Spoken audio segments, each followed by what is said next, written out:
నమస్కారం, welcome to I dream. నేను మీ విజేత. ప్రస్తుతం మనతో పాటు ఉన్నారు ప్రముఖ ఆధ్యాత్మికవేత్త సుభాష్ శర్మ గురువు గారు. ఇప్పుడు గురుగారితో మాట్లాడి వారాహి నవరాత్రుల విశిష్టత గురించి తెలుసుకుందాం. నమస్కారం గురుగారు. శ్రీమాత్రి నమః. గురుగారు, ఇప్పుడు మనకు ఆషాఢ మాసం మొదలవగానే వారాహి నవరాత్రుల్లో ఎక్కువగా పాల్గొంటూ ఉంటారు, పూజలు చేసుకుంటూ ఉంటారు. ఎక్కువగా మనకి దసరా ముందొచ్చే నవరాత్రులు అందరికీ తెలుసు. ఆ పూజా విధానం ప్రతి ఒక్కరు కూడా తెలుస్తుంది, పాల్గొంటుంటారు ఆ పూజలో. కానీ వారాహి నవరాత్రుల విషయానికి వచ్చేసరికి చాలా మందికి అవగాహన తక్కువగా ఉంటుంది. నిజంగా వారాహి నవరాత్రుల పూజా విధానం ఏ రకంగా ఉండాలి, ఎవరు ఏ రకంగా ఉపయోగించుకోవాలి గురుగారు? ప్రేక్షకులందరికీ శ్రీమాత్రి నమః. శ్రీ గురుభ్యో నమః. హ్రీంకారసనగర్భితానలశిఖాం సౌక్లీం కళాం బిభ్రతీం సౌవర్ణాంబరధారిణీం వరసుధౌతం త్రినేత్రోజ్వలాం వందే పుస్తకపాశామంకుశధరసగ్భూషితమజ్వలాం త్వాం గౌరీం పరాత్పరకళాం శ్రీచక్రసంచారిణీం. వారాహి అమ్మవారి యొక్క నవరాత్రులు, దీన్ని గుప్త నవరాత్రులు అంటారు. అంటే గుప్తము అంటే అర్థం ఏంటంటే రహస్యంగా చేసుకునేటటువంటివి, ఎవరికి చెప్పకుండా చేసుకునేటటువంటి నవరాత్రులు. అంటే మీరు అన్నట్టుగా దసరా నవరాత్రులు అందరినీ పిలుచుకొని చాలా సందడిగా చేసుకుంటాము. కానీ ఈ వారాహి నవరాత్రులు అనేటటువంటి గుప్త నవరాత్రులు, అంటే రహస్యంగా చేసుకునేటటువంటి నవరాత్రులు. నిజానికి మనకు సంవత్సరానికి 4 నవరాత్రులు వస్తాయి. చైత్రమాసంలో వచ్చేటటువంటి వసంత నవరాత్రులు, అలాగే ఆషాఢ మాసంలో వచ్చే వారాహి నవరాత్రులు, మాఘమాసంలో వచ్చేటటువంటి శ్యామలా నవరాత్రులు, ఆశ్వీజ మాసంలో వచ్చేటటువంటి శరద్ నవరాత్రులు. సంవత్సరానికి 4 నవరాత్రులు ఉంటాయి. అయితే ఈ వారాహి అమ్మవారి పేరు చెప్పగానే మనకు లలితా అమ్మవారు గుర్తుకొస్తుంది. లలితా అమ్మవారికి సర్వ సైన్యాధ్యక్షురాలిగా ఉండేటటువంటి తల్లి వారాహి అమ్మవారు. అంటే సైన్యాన్ని ముందుకు నడిపించేటటువంటి తల్లిగా అమ్మవారిని భావన చేసుకుంటాం. అలాగే ఈ అమ్మవారిని ఆరాధించడం అనేటటువంటిది గొప్పనైనటువంటి శక్తితో కూడుకున్నటువంటి విధానం. ఈ అమ్మవారిని ఆరాధించేటటువంటి సామాన్య భక్తులు ఎవరైతే ఉన్నారో, సామాన్యులు ఎవరైతే ఉన్నారో, వాళ్ళు ఈ అమ్మవారిని ఎప్పుడైతే ఆరాధించడం మొదలు పెడతారో వాళ్ళ దాంట్లో తెలియకుండానే ఒక శక్తి ఉద్భవిస్తూ ఉంటుంది. అంత గొప్పనైనటువంటి తల్లి ఈ వారాహి అమ్మవారు. ఈ అమ్మవారికి మరొక పేరు కూడా ఉంది, ఉగ్రవారాహి అని చెప్పేసి. అంటే ఈ అమ్మవారు శక్తి స్వరూపినిగా మనం కొలుచుకుంటూ ఉగ్రవారాహి అనేటటువంటి ఎందుకు వచ్చింది అంటే శత్రువులందరినీ కూడా దూరం చేసేటటువంటి తల్లిగాను, అలాగే అఖండమైనటువంటి లక్ష్మీ సౌభాగ్యాన్ని కలిగించేటటువంటి విధానంగాను, సర్వ రోగాలను నాశనం చేసేటటువంటి తల్లిగాను, అలాగే ఈ అమ్మవారిని ఆరాధించడం వల్ల బ్లాక్ మ్యాజిక్ కానివ్వండి, నెగిటివ్ ఎనర్జీని కానీ దూరం చేసుకునేటటువంటి అవకాశం ఈ అమ్మవారిని ఆరాధించడం వల్ల జరుగుతుంది. అందుకే అమ్మవారు అష్టభుజధారిణి అమ్మవారికి పేరు. అంటే 8 చేతులతో ఉన్నటువంటి తల్లి, ఉగ్ర రూపంలో అంటే రూపము చూడడానికి వరాహ రూపంలో ఉండేటటువంటి తల్లిగా, చూడడానికి కొంచెం భయంకరంగా ఉన్నప్పటికీ కూడా అమ్మవారికి రాత్రి దేవత అని కూడా, అంటే అమ్మవారికి ఎన్నో రకాలైనటువంటి పేర్లు, అందులో ప్రధానమైనటువంటి పేరు రాత్రి దేవత అని పేరు. అంటే అమ్మవారికి ఉదయకాలం పూజించేటటువంటి అవకాశం ఉండదు, కేవలం రాత్రి పూటనే ఆరాధించేటటువంటి అవకాశాలు ఉంటాయి. అందుకే ఇప్పటికీ కూడా ఈ అమ్మవారి యొక్క ఆలయం మీరు కాశీకి వెళ్తే కనిపిస్తుంది. కాశీలో అమ్మవారి యొక్క ఆలయం, ఈ అమ్మవారిని దర్శించాలి అని అంటే కనుక నేరుగా అమ్మవారికి, ఇప్పుడు ప్రతి ఒక్క ఆలయానికి నేరుగా ఒక డోర్ ఉంటుంది, కానీ ఈ అమ్మవారికి నేరుగా ఉండదు, నేరుగా చూసేటటువంటి అవకాశం ఉండదు. ఈ అమ్మవారి శిరస్సు పైన చిన్న రంధ్రం ఉంటుంది. ఎంత అంటే దాదాపు మన ఒక బాటిల్ ఉంటుంది కదా, ఆ బాటిల్ అంతా రంధ్రం ఉంటుంది.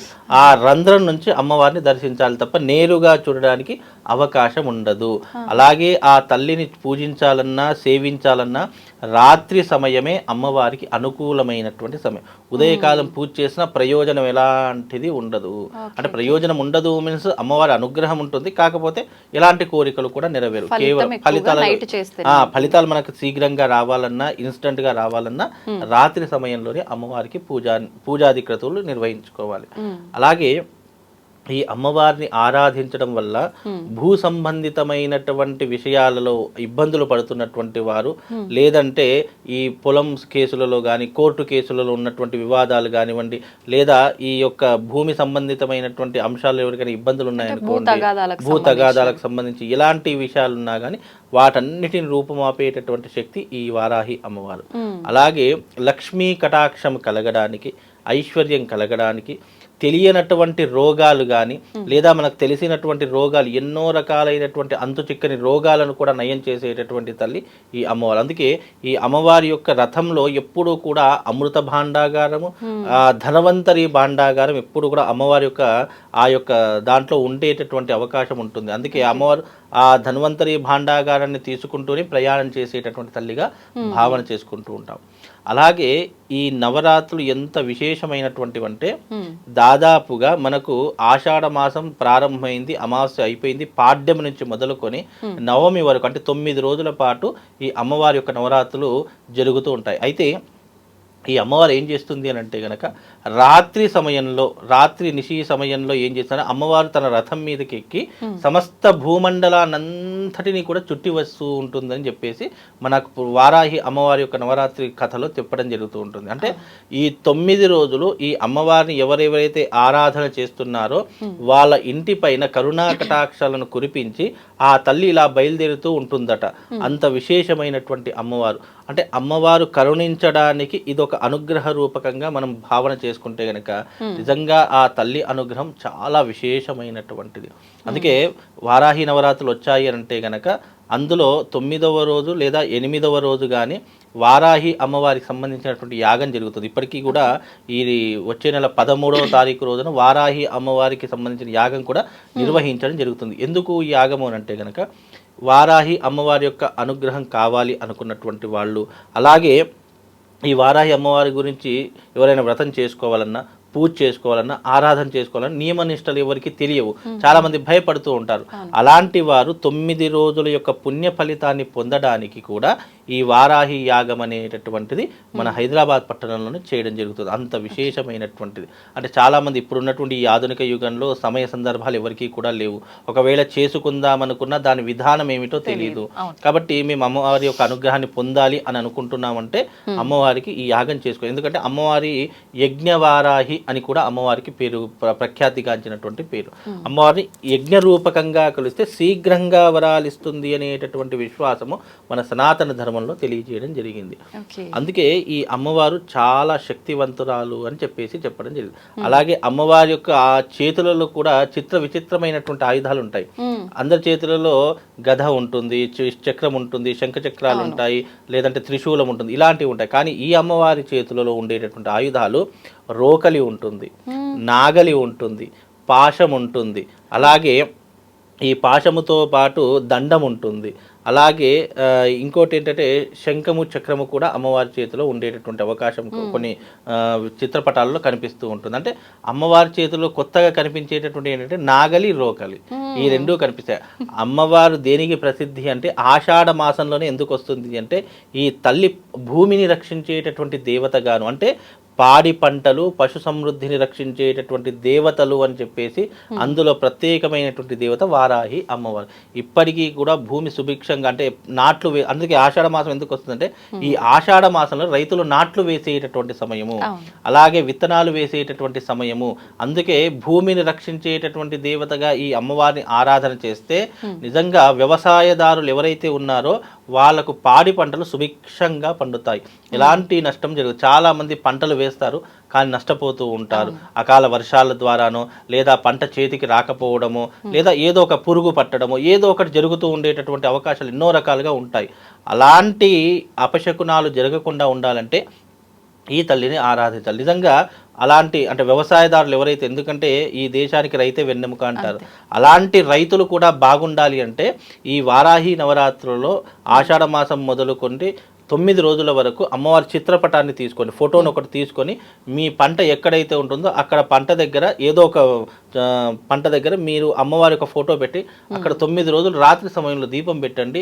ఆ భూమిని ఎప్పటికీ మీరు చూసుకోకపోయినా పర్వాలేదు, ఆ భూమిని రక్షించేటటువంటి దేవతగా కూడా ఆ తల్లి అక్కడ కొలువై ఉంటుంది. అంత విశేషమైనటువంటి, అందుకే ఈ అమ్మవారి నవరాత్రులు కేవలం ఆషాఢ మాసంలోనే వస్తాయి.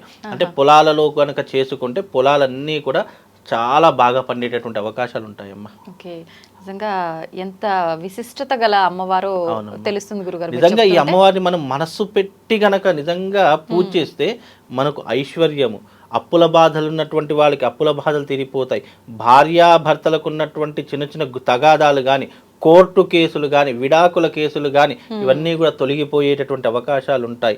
అలాగే మనం ఎవరికైనా అప్పులు ఇస్తాం, తిరిగి రావు, వాళ్ళకు ఇవ్వాలని ఉన్నా కొంతమంది సతాయిస్తూ ఉంటారు, శత్రువులుగా మారిపోతుంది. అలాంటి శత్రువులను దూరం చేస్తుంది, రావాల్సిన డబ్బు తిరిగి వస్తుంది, వివాహం కానటువంటి వారికి వివాహం జరిపించాలనేటటువంటి కోరిక కలుగుతుంది.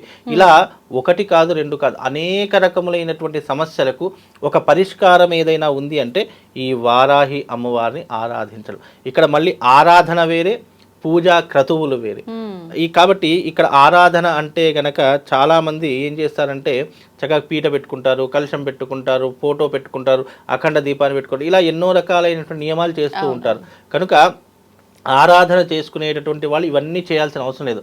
అమ్మవారి యొక్క రూపాన్ని, చిత్రపటాన్ని మనసులో ధ్యానం చేసుకుంటూ నిరంతరం అమ్మవారిని స్మరణ చేస్తే అది ఆరాధన పూర్వకంగా అవుతూ ఉంటుంది. అంటే నిరంతరము అంటే మధుమాంసాలు ముట్టకుండా సాత్వికమైనటువంటి ఆహార పదార్థాలు తీసుకుంటూ ఆ అమ్మవారిని నిరంతరం మననం చేసుకుంటే గనక దాన్ని ఆరాధన అంటారు. అమ్మవారిని ఆరాధన చేసేటటువంటి సమయంలో అబద్ధం మాట్లాడకూడదు, ఎవరితో తగాదాలు పెట్టుకోకూడదు, ఈర్ష్యా ద్వేషాలు అసలే ఉండకూడదు. ఇలా ఎన్నో రకాలైన నియమాలు ఆరాధనకు చెప్పారు. అదే వ్రతము లాంటిది కానీ, పూజ లాంటిది కానీ, యజ్ఞము లాంటిది కానీ చేయాలంటే దానికి కొన్ని ప్రత్యేకమైనటువంటి నియమాలను సూచించడం జరిగింది. కనుక ఇవన్నీ కూడా తెలిస్తేనే అమ్మవారి యొక్క దీక్షను గనక తీసుకోవాలి. తెలియకపోతే గనక అమ్మవారి ఆరాధన చేసుకోండి. ఎలాంటి ఆరాధనకు అదే ఫలితం వస్తుంది, దీక్షకు అదే ఫలితం వస్తుంది, యజ్ఞానికి అదే ఫలితం వస్తుంది. కానీ నువ్వు చేసేటటువంటి నియమాలు చాలా జాగ్రత్తగా ఉండాలి. ఎందుకంటే చాలామంది క్వశ్చన్ ఏమంటారు అంటే అమ్మ అందరికీ అమ్మే, అమ్మ అందరిని ఒకేలా అనుగ్రహిస్తుంది. ఇక్కడ అమ్మ అనుగ్రహిస్తుంది వాస్తవమే, కానీ నువ్వు ఏదైనా లోపం చేస్తే గనక, ఏదైనా తప్పు చేస్తే అదే రకంగా ఆగ్రహించేటటువంటి తల్లిగా కూడా మారిపోయేటటువంటి అవకాశము కేవలం తల్లికి మాత్రమే ఉంటుంది. ఎందుకంటే ఉదాహరణకు ఒక చిన్న పిల్లవాడు ఎంత మన అబ్బాయి అయినప్పటికీ, ఎంత కొడుకైనప్పటికీ కూడా మంచి పనులు చేస్తే ఏం కాదు, కానీ తెలియకుండా చిన్న చిన్న తప్పులు చేస్తూ ఉండేసరికి ఒక తల్లికైనా సరే కోపం వస్తూ ఉంటుంది, చేత్తో ఒక దెబ్బ వేస్తూ ఉంటుంది. అలాగే ఆ తల్లి విషయంలో కూడా లోపాలు ఎలాంటివి జరగకుండా ఆ తల్లి గురించి నువ్వు ఒక దీక్ష తీసుకున్నావంటే నిజంగా దాని గురించి పూర్తి అవగాహన ఉంటే తీసుకోవాలి. లేదు గురుముఖతగా నీకు తెలిసినటువంటి అర్చకుడో, బ్రాహ్మణుడో, పూజారో, గురువు గారో ఎవరైతే ఉంటారో ఆయన దగ్గరికి వెళ్ళి నియమనిష్టలు తెలుసుకొని దీనిలో అడుగు పెట్టండి. తెలియకుండా అడుగు పెట్టామా అది కొంతవరకు బాగానే ఉంటుంది, కానీ దాంట్లో ఏదైనా లోపం జరిగిందా నీ జీవితం అతపాతాళానికి వెళ్ళిపోతుంది. కనుక ఏది చేసినా చాలా జాగ్రత్తగా చేయండి. చాలామంది అయ్యో తెలియకుండా ఈ లోపం చేశాను గురుగారు, తెలియకుండా ఈ అపరాధం జరిగిపోయింది అని అంటే, తెలియకుండా జరగడానికి కారణం ఏంటి? నీకు తెలియదు కాబట్టి. తెలియకుండా అనవసరమైన విషయాలు వేలు పెట్టకూడదు. అలా పెట్టినప్పటికీ అది ఎప్పుడో ఒకప్పుడు మనకి కొద్దిగా నష్టం కలిగించే అవకాశాలు ఉంటాయి కనుక కొంచెం జాగ్రత్తగా ప్రయాణం చేస్తూ ఉండాలి ఇలాంటి దైవికపరమైనటువంటి కార్యక్రమాల్లో. కనుక ఈ నవరాత్రులు శక్తివంతమైనటువంటి నవరాత్రులు. దీన్ని చాలామంది మీ జీవితంలో ఉన్నటువంటి ఒడిదుడుకులను అధిగమించడానికి, రాబోయే విపత్తులను తొలగించుకోవడానికి, కోర్టు సమస్యలు కానీ, పోలీస్ స్టేషన్ వ్యవహారాదులు కానీ, భూ వివాద సమస్యలు కానీ, అలాగే మీ జీవితంలో ఉండే ఈ కుటుంబపరమైనటువంటి విషయాల్లో ఏదైనా ఇబ్బందులు ఉంటే ఈ అమ్మవారిని ఆరాధిస్తే గనక తప్పకుండా అవన్నీ తొలగిపోయేటటువంటి అవకాశాలు ఈ వారాహి అమ్మవారికి కలుగుతాయమ్మా. తప్పకుండా గురువు గారు. నమస్కారం. శ్రీమాత్.